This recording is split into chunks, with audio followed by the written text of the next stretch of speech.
Olá pessoal, sejam bem-vindos a mais um vídeo aqui no canal. Duas partidas fecharam na noite desta quarta-feira, 3 de julho, a 11ª rodada do Campeonato Brasileiro da Série C. E foram jogos aí que mexeram com as pontas da tabela. O Botafogo da Paraíba recebeu a equipe da Aparecidense num jogo aí bastante movimentado, venceu por 4-3 e reassumiu a liderança isolada. Já o CSA, jogando no estádio Rei Pelé, conquistou aí a sua primeira vitória em casa na competição ao derrotar o Figueirense pelo placar de 3-1, resultado que lhe tirou da zona de rebaixamento. E nesse vídeo aqui eu vou mostrar para vocês os gols da partida e mostrar também como é que ficou aí a situação de cada uma dessas equipes que estiveram em campo na tabela do campeonato.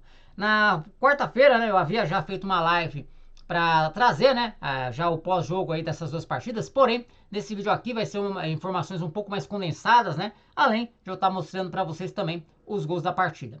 Então vamos começar falando aí do primeiro jogo da noite, né, do jogo aí do Belo, né, o Botafogo aí que parecia que ia ter uma vitória muito tranquila, né, para cima da Aparecidense, mas não foi nada disso que aconteceu, e o Botafogo inclusive aí mostrou uma deficiência que um time que está pensando em subir não pode, né, o Botafogo tomou 3 gols de um adversário que estava jogando com um jogador a menos, né. É bem verdade que o ataque também funcionou bem, né, marcou 4 gols, mas aí fica ligado aí o sinal de alerta aí para a equipe do Botafogo, né, para o técnico Evaristo Pisa, né, você tomar 3 gols em casa de uma equipe que está com um jogador a menos, em outras circunstâncias, pode aí trazerem consequências mais graves. Mas vamos mostrar então os gols aí da partida, né?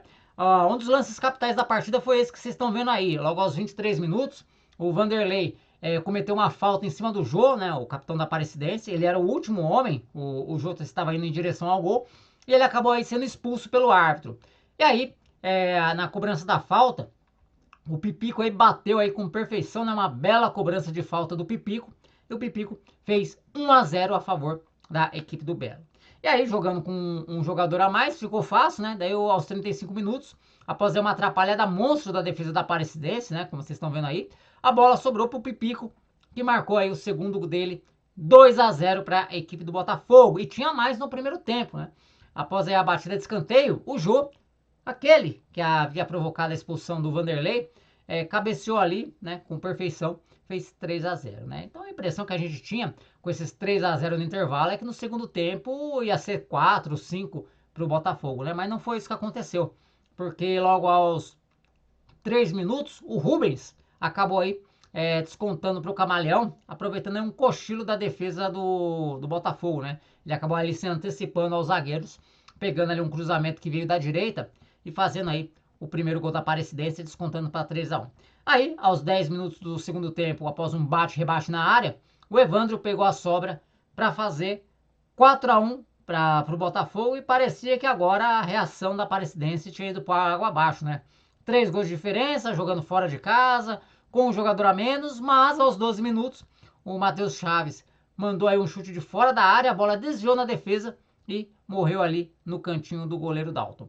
E aí a Aparecidense se animou, né? A Aparecidense se animou. Aos 23, após novo cruzamento da direita, dessa vez pelo alto, o Igor Torres cabeceou bonito para tirar do goleiro, fazer 4-3. Né? A Aparecidense aí teve toda a metade aí ainda do segundo tempo para tentar um empate, né? Que seria surreal o empate em 4-4 com um jogador a menos.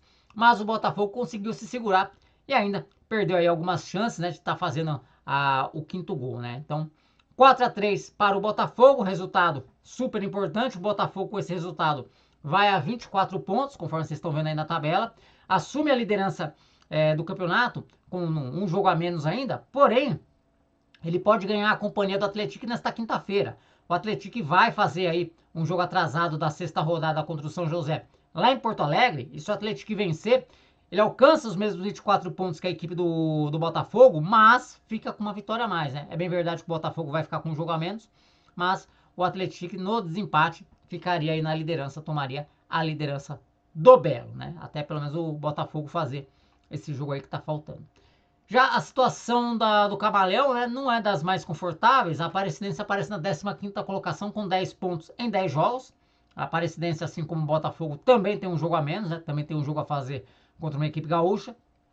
Só que o time está apenas um ponto acima do Floresta, que é o primeiro da zona de rebaixamento. Né? Então a situação aí da Aparecidense começa a se complicar na briga contra o rebaixamento. Apenas 2 vitórias, né? Então a Aparecidense tem que abrir o olho aí se não quiser voltar para a Série D do Campeonato Brasileiro. Bom, próximos compromissos dessas equipes, a Aparecidense volta a jogar no sábado, quando recebe o Londrina, 19h30, lá no estádio Aníbal Batista de Toledo, em Aparecida de Goiânia. Na segunda-feira, o Belo irá até o ABC encarar o São Bernardo. A partida que fecha a 12ª rodada vai ser às 20 horas, lá no estádio 1º de maio, né? Então, tá aí. E agora eu quero saber de vocês, né, a opinião de vocês aí a respeito desse jogo do Belo, né? O que você achou? O Belo passou um perigo desnecessário? Tava tudo sob controle? Deixa aqui nos comentários a opinião de vocês.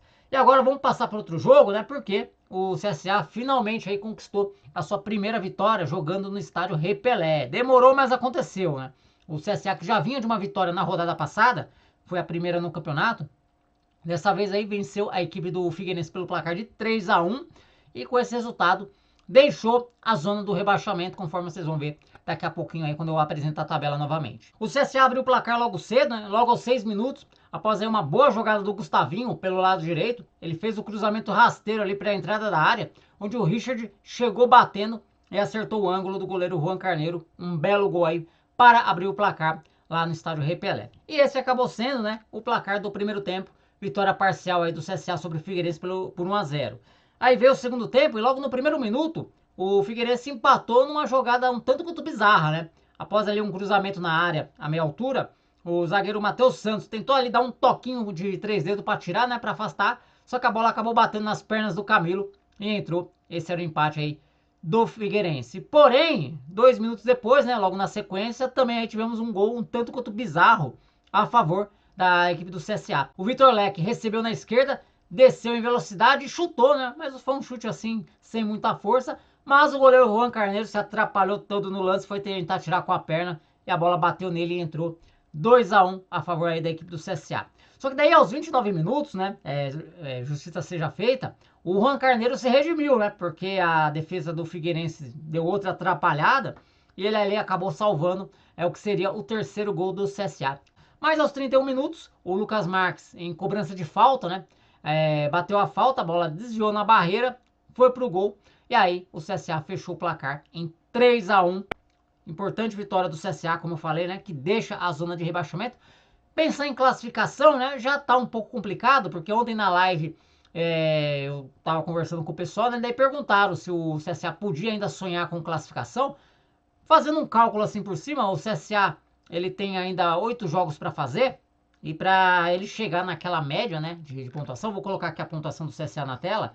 O CSA, no momento, ele tem 11 pontos. E a linha de corte para você se classificar para a segunda fase da Série C nesse formato é de aproximadamente 30 pontos. 31, 29 ali, essa é a margem para você se classificar. Então, fazendo aqui uma conta a grosso modo, para o CSA pensar em classificação, ele teria que vencer pelo menos 6 dos 8 jogos que faltam, né? Então é uma situação aí bem complicada para o CSA, que vai pegar de adversários difíceis ainda pelo caminho. Então o CSA teria que fazer aí uma campanha de líder, né, nessas 8 rodadas finais, para almejar ainda uma classificação para a segunda fase. Mas eu acho que o pensamento no momento do CSA é fugir mesmo da zona do rebaixamento, e ele vem conseguindo isso ao longo das rodadas, né? Foram aí 2 empates e 2 vitórias nas últimas 4 rodadas, o que mostra aí a recuperação da equipe do CSA na Série C do Campeonato Brasileiro, né? Vamos ver aí se o time vai embalar, né? Se de repente vai conquistar aí mais algumas vitórias seguidas, para aí sim a gente poder acreditar que o time possa conquistar aí a classificação para a segunda fase. O CSA que volta a jogar no próximo sábado, né?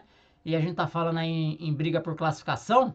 O CSA volta a jogar no próximo sábado quando encara o ABC lá no Frasqueirão, né? O ABC tá brigando também por vaga na segunda fase, tá ali no meio da tabela. O ABC no momento ele é o 11º colocado com 13 pontos, né? Então, podemos aí, se o CSA tá pensando em classificação, é um confronto direto, né? Porque se o CSA vence, ele ultrapassa o ABC na classificação, né? Só que o jogo é lá em Natal. Já com relação ao Figueirense, o Figueirense ele perde aí a chance de aproximar, né? De se aproximar ali do bloco de cima da classificação. O Figueirense ele segue na 7ª colocação com 17 pontos em 11 jogos. Se tivesse vencido, batia 20. Aí ficaria ali a 1 ponto, né, do São Bernardo, do Atlético, que estão ali na 3ª e 4ª posição, né? Mas é bom abrir o olho o Figueira não pode ficar colecionando aí uma sequência de tropeços.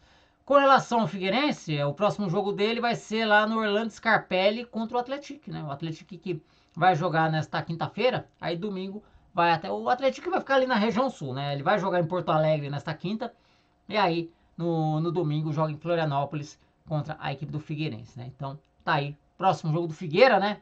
Adversário difícil, o Atlético está em uma fase, vem aí de 2 derrotas, mas é um adversário difícil, né? Então é um jogo aí que o Figueirense vai ter que tomar muito cuidado. Bom, pessoal, então as informações que eu tinha para trazer para vocês eram essas. Espero que vocês tenham gostado. Se gostou, deixa o like. E se não está inscrito, se inscreva aqui no canal. Por enquanto eu vou ficando por aqui. Um forte abraço a todos e até o próximo vídeo. Valeu!